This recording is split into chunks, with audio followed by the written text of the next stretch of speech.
ಪ್ರತಿಯೊಬ್ಬ ರೈತನೂ ಕೂಡ ಯಾರೆಲ್ಲ ಇದು ಬೋರ್ವೆಲ್ ಹಾಕ್ಸಿದ್ದೀರಾ ಅವ್ರಿಗೆ ಈ ನೋವು ಗೊತ್ತಿರುತ್ತೆ.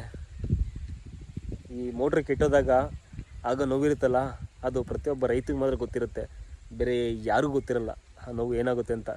ಇದನ್ನು ಎಷ್ಟು ನಂಬ್ಕೊಂಡಿರ್ತೀವಿ ಅಂದರೆ, ಬೋರ್ವೆಲ್ನ ಒಂದು ಸತಿ ಕೆಟ್ಟೋಗ್ಬಿಟ್ರೆ ಏನೋ ಒಂಥರ ಕಳ್ಕೊಂಡಾಗ ಏನೋ ಜೀವ ಹೋದಂಗೆ ಆಗುತ್ತೆ. ಏನಕ್ಕೆ 4-5 ದಿನ ನೀರಿರಲ್ಲ ರೆಡಿ ಮಾಡಿಸೋರ್ಗೂ, ಮೋಟ್ರ್ ರೆಡಿ ಮಾಡಿಸೋರ್ಗೂ ಕೂಡ ನೀರಿರಲ್ಲ. ಬೋರ್ವೆಲ್ಲು ಆ ಕಡೆ ತರಕಾರಿ ಹಾಕಿರ್ತೀವಿ, ಆ ಕಡೆ ಬೆಳೆ ಹಾಕಿರ್ತೀವಿ, ಅದು ಯಾವುದಕ್ಕೂ ಕೂಡ ನೀರಾಗಲ್ಲ. ಸದ್ಯಕ್ಕೆ ಮಳೆಗಾಲ ಆಗ್ತಿದೆ, ಮಳೆ ಬರ್ತಿತ್ತೆ, ಅದರಿಂದ ಒಂದು ಸ್ವಲ್ಪ ಬಚಾವು. ಅದೇ ಬೇಸಿಗೆ ಟೈಮಲ್ಲಿ ಆಗಿಬಿಟ್ರೆ ಅದಕ್ಕೆ ನೀರೇ ಇರಲ್ಲ. ಸೊ ಕೆಲವು ರೈತರು ಗೊತ್ತಿರುತ್ತೆ. ಈ ನೋವು ಯಾವ ರೀತಿಯೇ ಇರುತ್ತೆ ಅನ್ನೋದನ್ನು ಕಾಮೆಂಟ್ ಮಾಡಿ ತಿಳಿಸ್ಕೊಡಿ. ನನಗಂತೂ ತುಂಬ ಬೇಜಾರಾಗ್ತಿದೆ ಸೀರಿಯಸ್ಲಿ. ಏನಕ್ಕೆಂದರೆ ಲಕ್ ಅನ್ನೋದು ಇರಬೇಕು ಮನುಷ್ಯಂಗೆ.